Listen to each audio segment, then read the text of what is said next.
Hey guys, it is John C. Morley here, serial entrepreneur, and it is April, yes, 19th. And it's great to be with you on another amazing episode of the JMOR Tech Talk Show, of course. Great to be with you, whatever time you're watching us. Thank you so much for being here. We have a real slew of a doozy tonight of some really interesting things that are going to, let's say, make you think and hopefully change the way you're going to act and react in our wonderful world. So tonight's show is Tech Revolution, Unraveling the Digital Maze. We're on Series 3, which means we're in the third year, and we're on show number 15. So welcome, everyone. So I want to thank you so much for watching us, for, following me and to sharing all this great content. I want to just jump right in, if I may, to our very first topic. And that is U.S. lawmakers are outraged over Huawei's new Intel AI chip laptop. Why?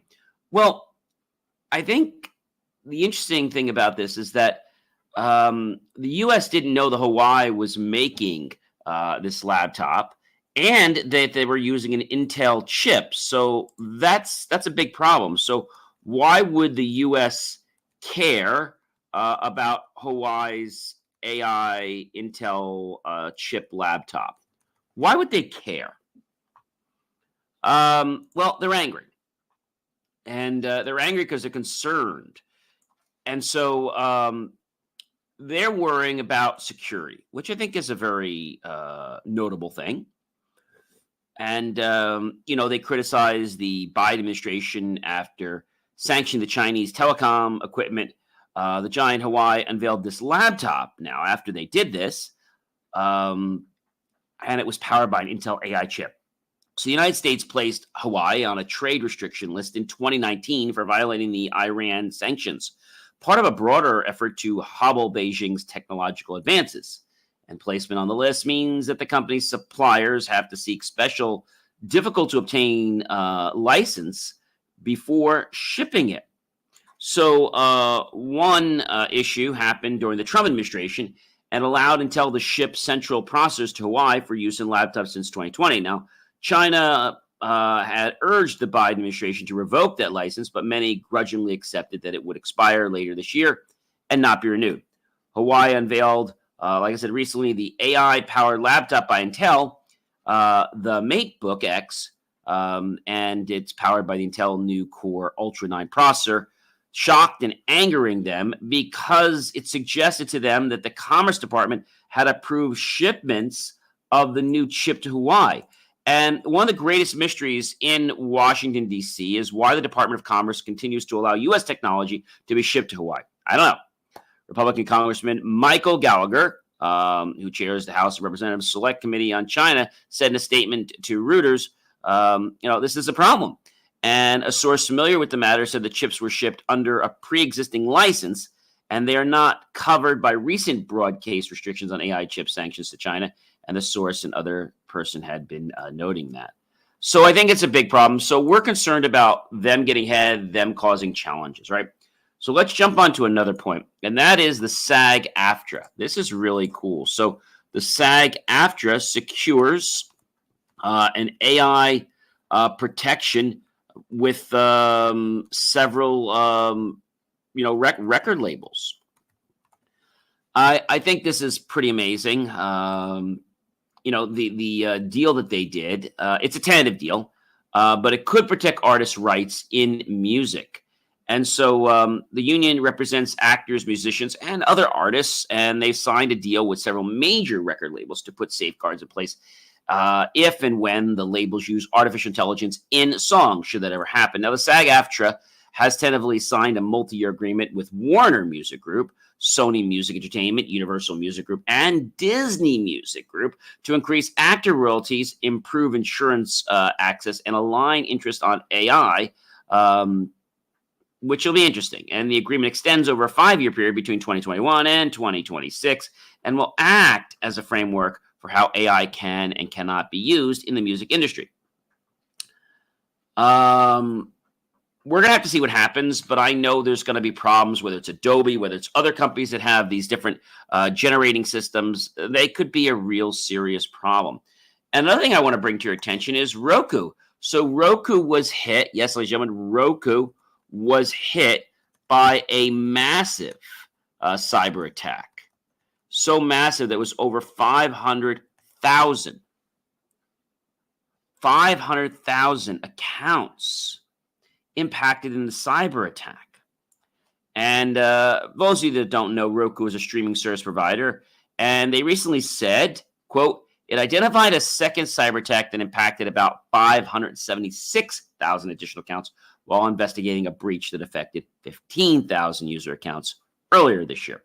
The company, which had more than 80 million active accounts, said the hackers did not gain access to any sensitive information, such as full credit card numbers or other payment details, and Roku shares were down about 2% in early trading. The company said, and I quote, it identified less than 400 cases where information was used to make unauthorized purchases of streaming services, subscriptions, and hardware products using payment methods stored in the accounts. But it's still a problem. The company said it would refund or reverse charges for accounts where it has determined unauthorized purchases have been made as part of the attack. And Roku pinned the unauthorized access to credential stuffing, where users may have used the same credentials across different platforms. I always recommend not doing that because, see, once a provider gets your information, well, they can just have a whole Christmas holiday there, right?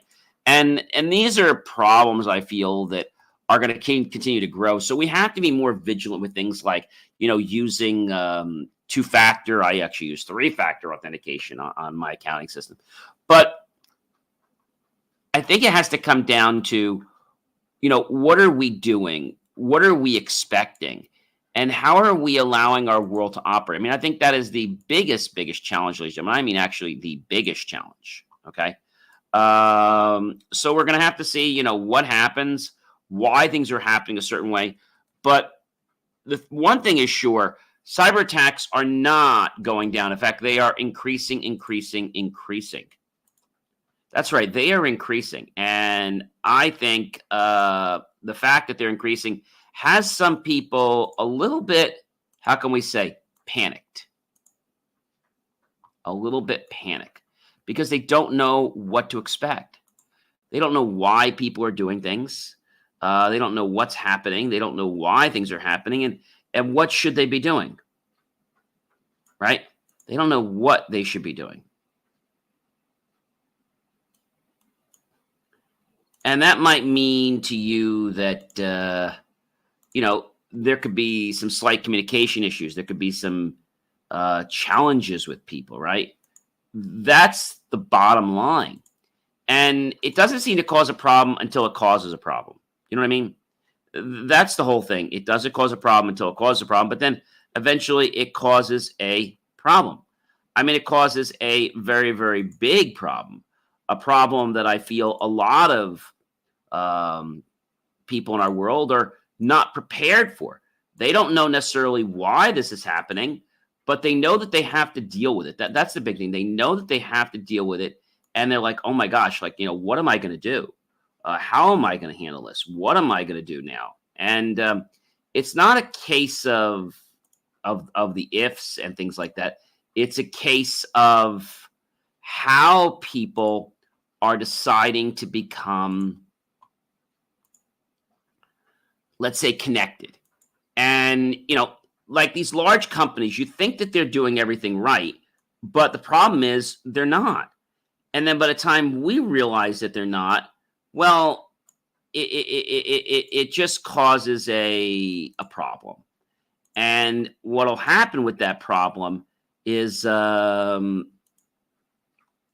it's going to not only raise costs, but it's going to also inflate the risk for people on security. It's going to inflate that risk. And if it inflates that risk, I feel that people in our world will be really hyper conscious. And they're going to do this because they just don't know what's happening in the world. They don't know how to treat things. They don't know why things are going certain ways. They just don't understand. And understanding is something that everyone is part of. But then when you're part of a bigger picture and then we can't figure things out, I believe that is going to cause more than a challenge in our world, ladies and gentlemen. So we've got to be vigilant about things like Roku and other companies and hit them with more than just simple fines. They got to be penalized, and they've also got to have a watchdog in place to make sure that they are doing the right thing. I mean, that is a big problem, ladies and gentlemen. And the U.S. Cyber Agency revealed the Russian hackers used Microsoft access to steal government emails. Now, the thing you might have not known about Microsoft is that even though they're very particular, they've not been very careful. They've been careless when it comes to exchanging passwords. They're actually exchanging them in plain text over email. I think that is just terrible. When I say terrible, I mean really, really terrible. So how do you combat this?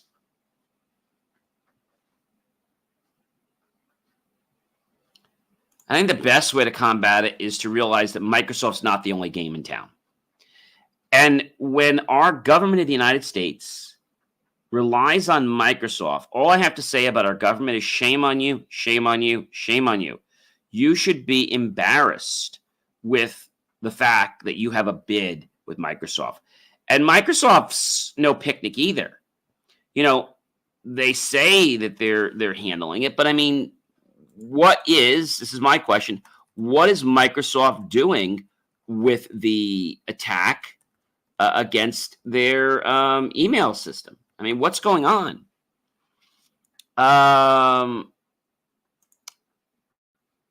The CISA, and if you guys don't know, do you guys know who is? If I say this, do you know who is the CSIA?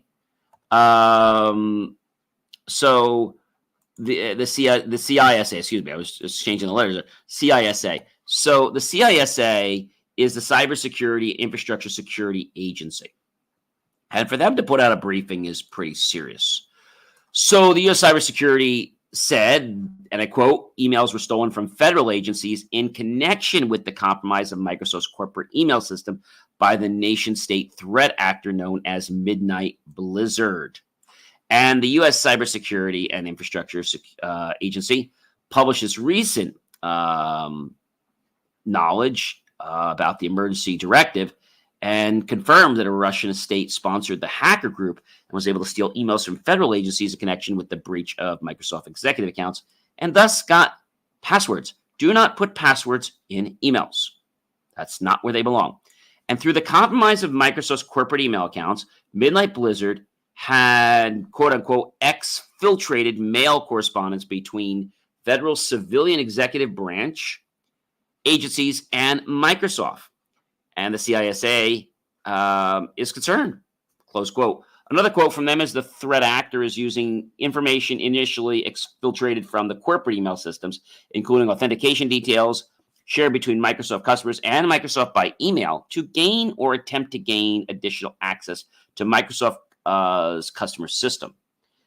This is what they had said, close quote. So I think, just because these companies are big, that does not mean I'm talking about your Microsoft. I'm talking about your Verizons. I'm talking about your T-Mobiles. I'm talking about your other providers you have. Could be your Altice, your Optimums, your Time Warners, right? Your local cable providers that are just maybe just in your own area if they're really, really small. And I think the biggest thing that causes the problem is we put trust in these companies and we think that they're going to do the best for us, right? And then, bam, they hit us. And now it's like, well, what the heck do we do now? What do we do now?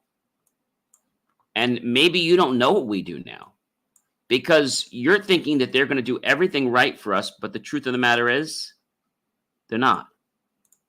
They're not doing what's right for us. They're doing what they think is right, but there's no protection. And if there's no protection, how do we trust a company like Microsoft? That's what I want to know. How do we trust a company like Microsoft? Is it just because they say they have a lot of money and they have this big overhead and empire? Does that mean a company's really good? No, folks, it doesn't. And I want to tell you a little secret. A while back, there actually was a there was a study done a while back, and it was concluded. Now, many of you guys probably don't remember the days of Novell. Does that ring a bell to anybody? No pun intended. The Novell engineer. And I think the biggest challenge is that people trusted Microsoft so very much. I mean, they trusted them quite a bit. And so how do you handle something when they break your trust like that? I mean, how does that even happen? So Microsoft's gotten themselves in hot water many times, and they've gotten themselves out. We know Google's gotten themselves in hot water many, many, many times, ladies and gentlemen. And again, because they're big, because they have a lot of money, people think, oh, well, it's no big deal. We can just, do whatever we want to do, and we'll just pay the money and we'll be fine. But is that really the best answer? I'd have to tell you no. I'd have to tell you no. I think the biggest thing we have to do is make sure that these companies are scrutinized, and that if something goes wrong, they know how to handle it. But most importantly, we know how these companies should be. And if they don't respond properly, then I think we should get on their tail, and we should figure out, what's going on. And that what's going on might sound, crazy, but it's not crazy, ladies and gentlemen. It's not crazy. The craziness is how you're deciding to do something or how you're not deciding to do something, right? So we've got to have checks and balances, right? And I feel that just we're being very trusting in our world. Nothing wrong with that, but there's got to be checks and there's got to be balances. I mean, that's just the name of the game. I mean, every day that I hear Google or I hear, all these things, and why is it that Microsoft, okay, and Google are always getting attacked? Why? Well, we know why Microsoft's getting down. It's because of the government security. And what you might not know about this very interesting thing is that Google's also in trouble. And so, but now they're trying to get back by, let's say, winning over the Microsoft's market by trying to approach people that had problems. But can we really trust Google? That's my question. Can we trust Google or not?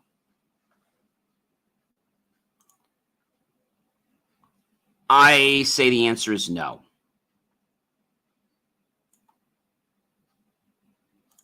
Now, other people will say yes. Google can be trusted as long as you're not a competitor, advertiser, or a consumer. So, wait a minute. You're saying yes, as long as you're not a competitor, advertiser, or consumer. So who the heck is that? Just Google people. It seemed that Google lived up to its old motto, I should say, don't be evil. And it seemed to do no wrong in terms of product superiority. Google built its reputation as an ethical company that outperformed competitors, but that reputation is not very well deserved. Does Google engage in unethical business practices? Well, we know about the antitrust lawsuit brought by a coalition of the United States in 2020. Google used what are called second price auctions, where the highest bidder wins the auction, but pays the publisher an amount equal to the second highest bid. Let me say that again. So Google used what is called the second price auctions, where the highest bidder wins the auction, but pays the publisher on the amount equal to the second highest bid. So if one company bids $10 per click, another one bids $8, another one bids $6, and then so the $10 bidder wins, but pays $8 per click to the publisher. So Google's accused many times of lying about its second price. Google switched to a first price system in 2019, but the lawsuit alleged that Google continued some version of the scheme under the internal code named Bulbasaur. So Google says the lawsuit's inaccurate.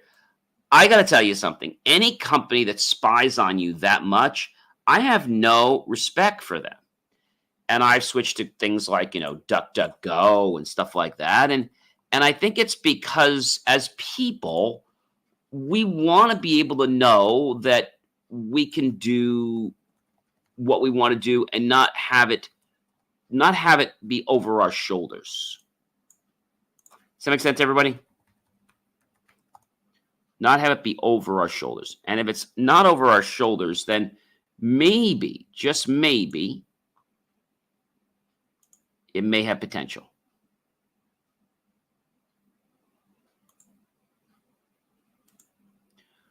But the question is, why does Google practice these crazy things? I think it practices them because they feel they can get away with them. Now, is that a fair thing? No. Google just blames it on algorithms. They blame it on so much freaking stuff, right? And what really put me to the end is when we decided many years ago to hire Google. Google's probably the best. Google doesn't even have their own people. They subcontract everything out. And they are terrible. Absolutely, absolutely. When I say terrible, I mean terrible. How does anybody work with a company like that? I mean, how? And then they always blame it on some stupid nonsense, right? They blame it on nonsense, and then it's just crazy.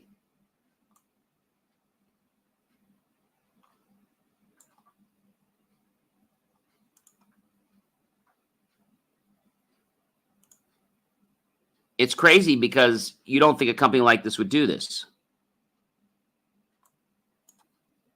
You don't think they would do it. And you have to realize that if somebody does something and somebody betrays your trust,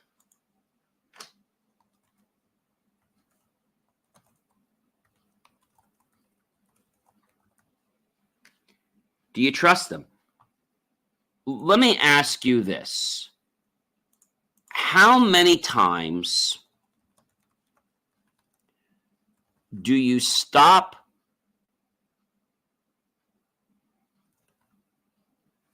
let's say this, so that let's say they did something to betray you. How many times do you let someone betray your trust before you say goodbye?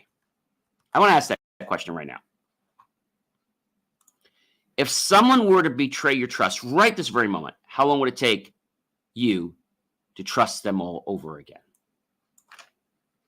Some people would say, I wouldn't trust them ever again. I probably wouldn't. Not in the same way. How was my trust betrayed? Google is very good at manipulating the facts. I'm just going to call a spade a spade. I mean, that's it. All right. And Dutch competitor Nexperia. Does anybody know who Nexperia is? Well, Nexperia falls victim to cyber criminals. So Nexperia is a They're a semiconductor manufacturer in Nijmegen, Netherlands, and they're a subsidiary of the partially state-owned Chinese company Wintech Technology. Yeah, see how they kind of backdoor things? And has a front-end factory in Hamburg, Germany, and Greater Manchester, England. It's the former standard products business unit of NXP Semiconductors. Everything seems to have these back ends. But the thing that's very interesting about this latest thing is that they were hit by ransomware. You make chips, for crying out loud. Why didn't you protect yourself? They suffered a ransomware attack about a month ago. And the bad actors got away with a terabyte of sensitive corporate data. Now, I quote, Nexperia has become aware that unauthorized third-party accessed certain Nexperia IT service in March of 2024, close quote. But the company said in a statement shared with the Bleeping Computer that, quote, we promptly took action and disconnected the affected systems from the internet to contain the incident and implemented extensive mitigation, close quote. I don't know. I don't have a lot of faith in these companies because I know their main purpose, ladies and gentlemen, let's face it, it's about money. It's about money. So if it's about money, then how do you figure out what's going on?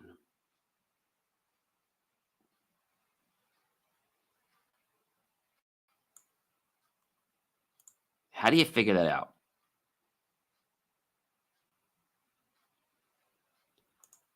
And I think it just comes down to understanding what these companies are doing because, see, we can't trust these companies from day one. We can't.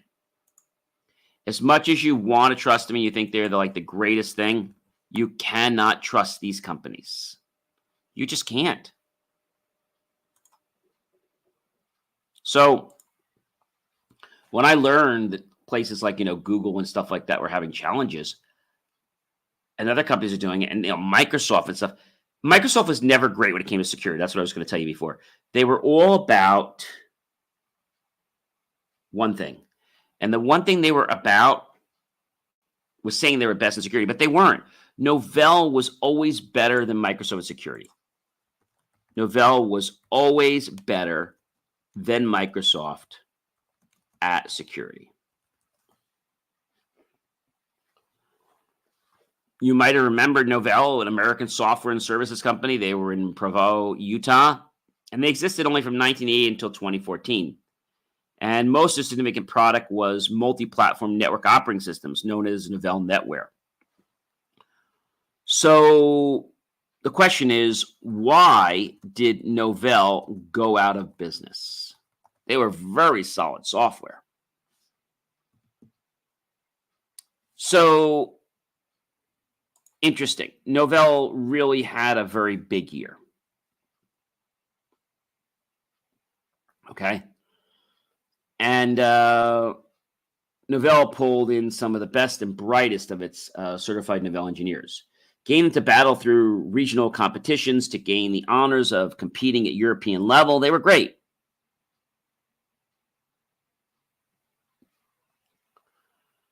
But the question still is so why did Novell go out of business?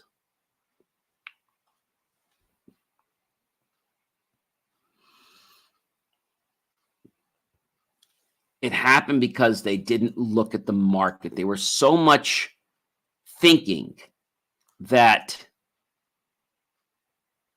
they were like the top. And they were. This happened to BlackBerry too.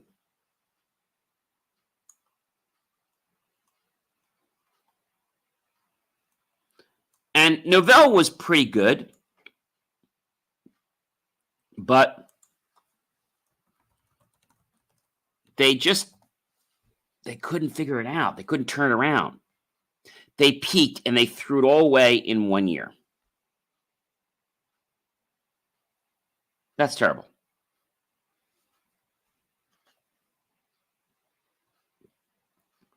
They had a lot of great products. Their security was to die for. I mean, it was top, top, top. First problem they had was Microsoft-itis, Novell became very successful on the back of its flagship network platform, which drew the attention of Microsoft. Microsoft had tended to become unhappy when any other software company grows too big too fast. And this upstart, then viewed as a potential threat in Redmond for Microsoft, as well as the fact that the market of this other company had helped grow now, becomes large enough to be attracted to Microsoft. So the first problem was getting in the gun sight of Microsoft. Now it's hard to blame the company for this. It's more of a side effect of success. And the situation has caused problems for many companies, not just them. Arrogance. Unfortunately, in some cases, being targeted by Microsoft sometimes builds a company in its own view. It's almost a baptism in big time. Novell had plenty of excuses to be arrogant, even without Microsoft's attention. But I've always said you got to be humble from the beginning and humble in the middle and always humble throughout the journey. Novell became known as a company that pushed rather than created via pull marketing. There were numerous channel stuffing scandals, so sales could make their quarterly numbers and max out their bonuses, no matter how things were or how well they were in hand or not. Novell was on a roll. The closest competitor at the time was Banyan, remember Banyan Networks, with their Vine operating system. Banyan had a nice niche in the largest WAN-oriented corporation, but was no threat to Novell's dominance. Like many early Microsoft entities in new markets, the offering that they had originally was a joke. LAN Manager ran on top of OS2, which probably should tell you something about its lack of success. Technically, it was inferior, with too many players involved to advance and support it. So obviously, Banyan didn't really go too well. Novell lost focus in the middle of their game. And when you lose focus, or if you lose sight on where the ball is in the game, you lose. Many of you have been in tech or no tech for a long time and know the result. Microsoft finally split with 3Com, developed Windows NT, and built networking into the operating system. And it finally began to hurt NetWare. And although it wasn't an immediate turnover, the NT became the clear winner. The Terminator of Redmond can be knocked down. But they almost never gave up, and they just went deeper into their pockets, and they kept coming. The acquisitions that Novell made were already second or third tier, and their markets were outside of Novell's core marketing competency. What if this? What if that? Novell just got too confident. I mean, Novell NetWare was very expensive. And when you had a problem with it, it was always your problem. It was never their problem. Now, I didn't have a lot of issues with Novell. I felt it was a very secure operating system. I felt that it was stable.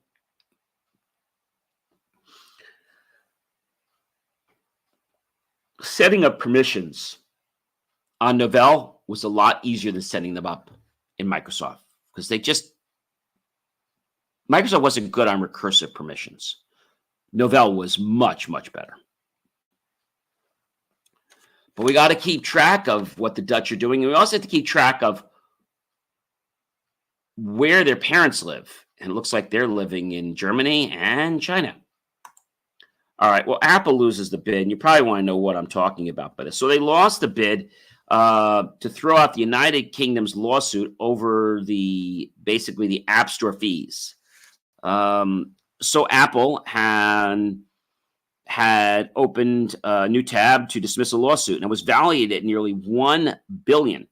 It was rejected, and the judge ruled that it must face allegations that charged more than 1,500 UK-based developers unfair commission fees on purchases of apps and other content. See, eventually, if you play with fire, you're going to get burned. I don't think Apple understands that. Just because Apple, Microsoft, all these companies are so big doesn't mean that they can't be brought down to size. That's the bottom line. So we'll have to keep an eye on that. But the big thing that's going on is, these people don't realize that they have to do the right thing or they're going to pay for it. Here's one that really blew me out of the water this week. Sweden. Sweden claims that they hate nuclear weapons.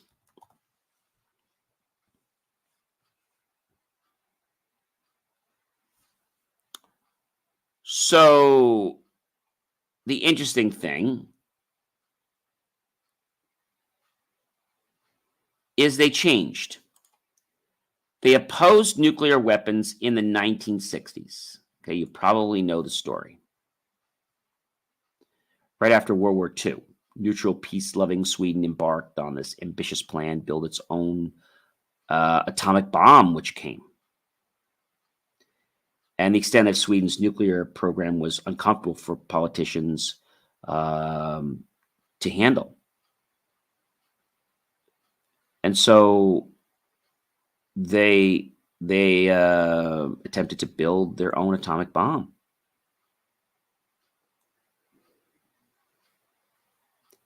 They had everything in place to provide weapons-grade plutonium. I mean, the thing of this is that how does a company or a country go from not wanting nuclear to suddenly going nuclear? I don't know. This is definitely a change. But this tells me that you can't trust Sweden.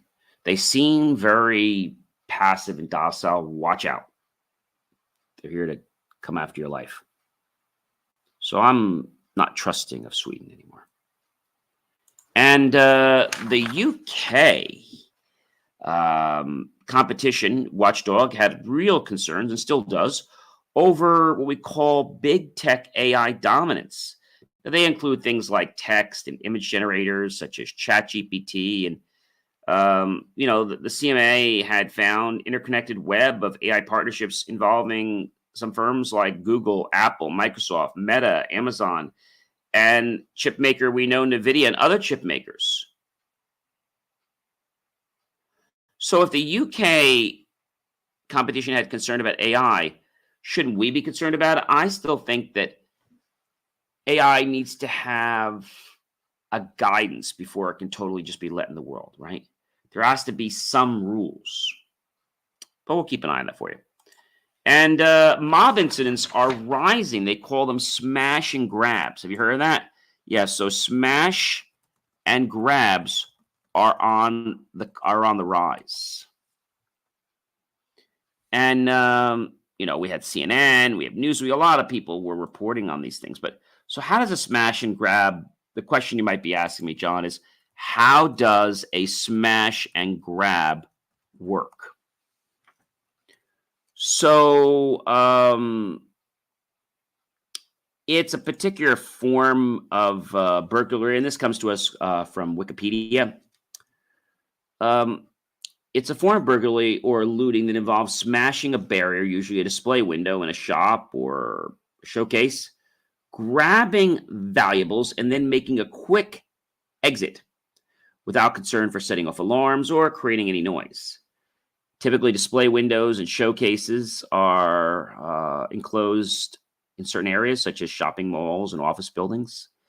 And they're less vulnerable to smash and grab raids than those on open streets, particularly where the streets are poorly lit or observed. So the greatest cost of smash and grab raids can often be replacing the windows or walls, which can sometimes far exceed the cost of the goods that were, stolen. But I think the thing that's very interesting is that mobs are robbing stores, such as like Nordstrom's, and you're talking about places like Apple, and many other stores and other high-end clothing stores as well. And I think when we really get to the bottom of it and find out that a search warrant that was issued to recover almost $500,000 in Cook County, Illinois, really starts to hit home about what's going on. So I think we've got to be really aware with this kind of stuff. And I don't know if you guys know this, but families are now suing social media companies for the pain they've endured. We know what they did. We know how irresponsible Facebook and Meta was. We know that. But the question is, what are they doing now?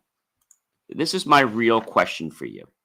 Is Facebook, I'm going to target Facebook, is Facebook doing anything for the parents who lost their kids? That's what I want to know. Well, you'll be happy to know that Facebook started a support group for parents who have lost a child.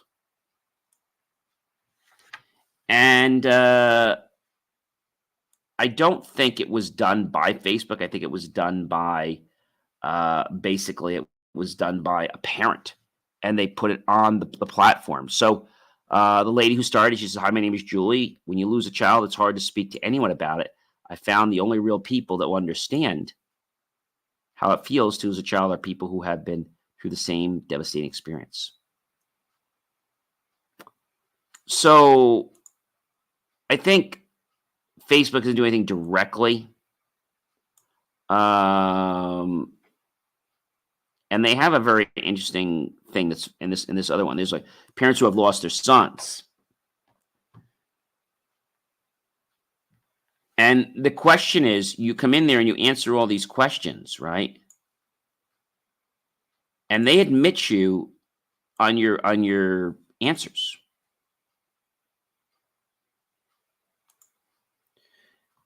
Many kids got hurt with all the recent Facebook reels of things going on. And these reels were about unalive children. And Facebook said that they didn't go against any community standards, which is kind of odd.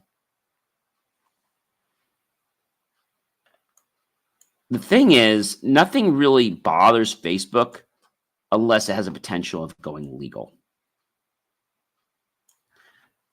Facebook still has not compensated parents for their losses this year.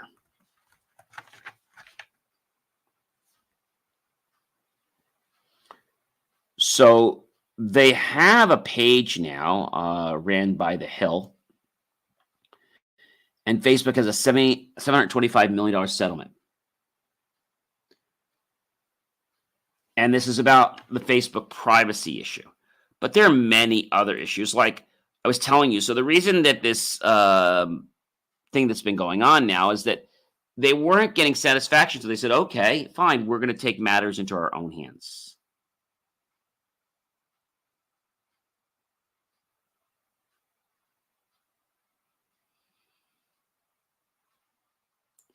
I don't know. I don't have a lot of respect for Facebook, unfortunately. I'm sorry. Moving on. Did you know there were over 1,500 firearms that were intercepted at the U.S. airports last year from January to March? And the vast majority were loaded. Fines up to $13,910 can be assessed. And there were 1,508 firearms recovered in 2023.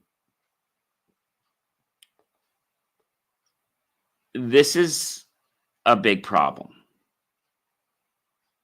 And I think not only it's an issue for just security, but it's an issue for our world and how people act.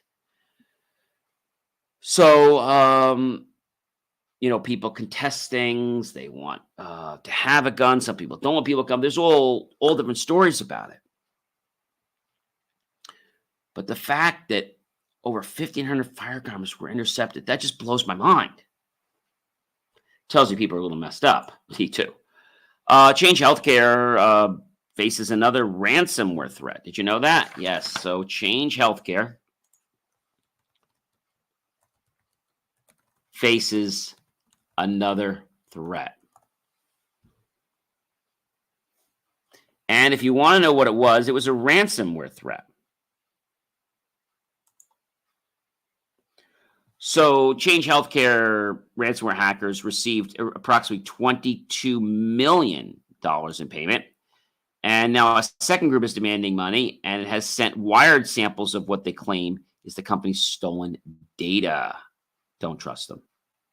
So Change Healthcare has faced immensely messy ransomware debacles and has left hundreds of pharmacies and medical practices across the United States unable to process claims. We talked about this before. But the thing is, you didn't know why. They just said it was an issue technologically. Now they're coming clear and saying, you know what? It was ransomware. We're just going to come clean. Why did you wait several months? So I got a problem with that. And the WhatsApp is changing the age requirement in Europe. Did you know that? Yes. So the WhatsApp is changing the age requirement in Europe. They are lowering the minimum age in Europe back to 13. Social media giant Meta has lowered the minimum age requirement to use WhatsApp in Europe to 13 from 16. I think this is bad. I think they should have kept it at 16. I think it's terrible. They decided to change that earlier this year, saying that it wanted to bring the app in line with the 13-year-old age requirement in other countries, including the United States. This is angering some people. So how do these marketing campaigners want teenagers to speak with their family and friends? Is this a good move? WhatsApp is less social, and is it more crucial? No one's using SMS in this market for this age group. But my question is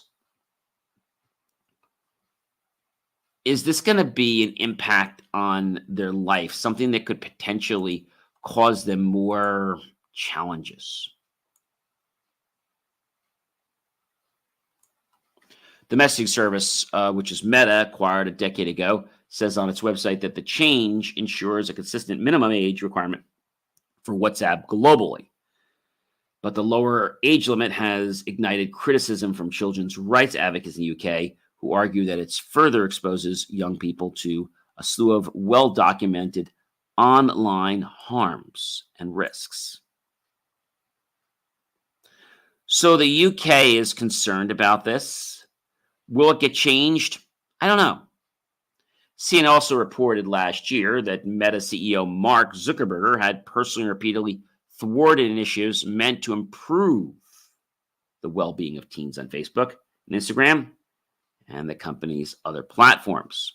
At times, Zuckerberg directly overruled some of these most senior executives who had been concerned and wanted to push for greater protections for adolescents, according to internal communications made with the public as part of an ongoing lawsuit.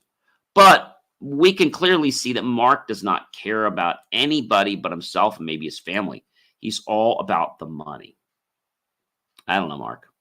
I was not impressed. Every time I see you on camera, I just get more disimpressed, and I get, let's say, a lower level. Just when I think I can't, lower the respect I have for you, it gets even lower. So a Japanese man was arrested for allegedly hacking Pokemon games. This is crazy. Yes, man gets arrested. Can you believe this? Gets arrested for forging Pokemon characters.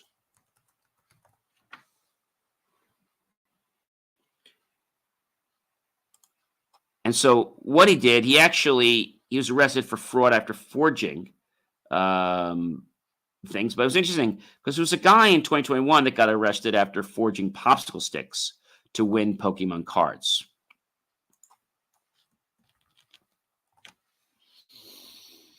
So this Japanese man who was arrested just last week for selling hacked versions of Pokemon in Pokemon Violet game.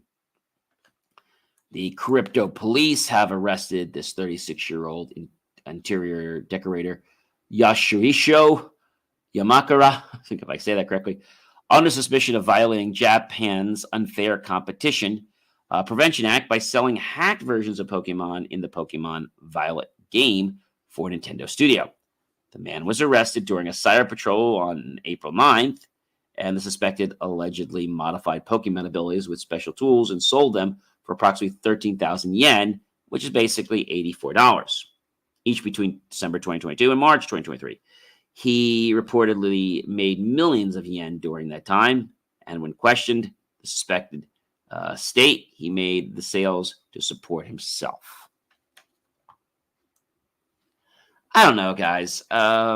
This is kind of like those people online, that sell illegal. You probably know this. Yes, there are people that sell Microsoft licenses illegally.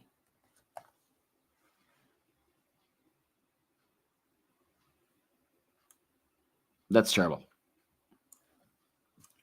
So how can companies sell Office for $25?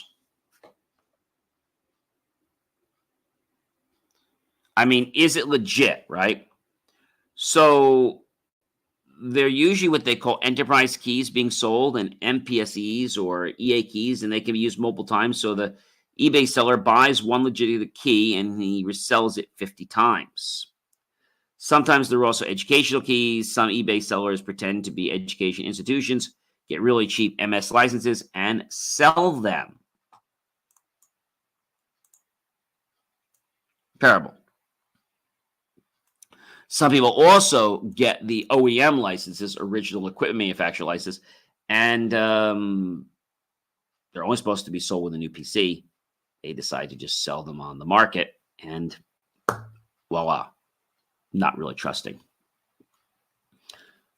So we've covered a lot of ground here tonight, guys. A lot of ground. I hope you've enjoyed this episode as much as I have of the JMOR Tech Talk Show. Of course, there are more things coming up for you guys. Actually, next week, we start basically with next Monday, and we roll the way through Sunday for that. And every day we have the reels, but then I kind of get more in detail. So thank you so much for watching tonight. I really do appreciate it. Please be sure to like, love, and support my channel. Scan the QR code. And remember, ladies and gentlemen, technology is not good or bad. It's a tool, and how we use it makes it so. Have yourself an amazing, ladies and gentlemen, a really great rest of your night and morning. And I'll catch you guys real soon, all right? Be well, everyone.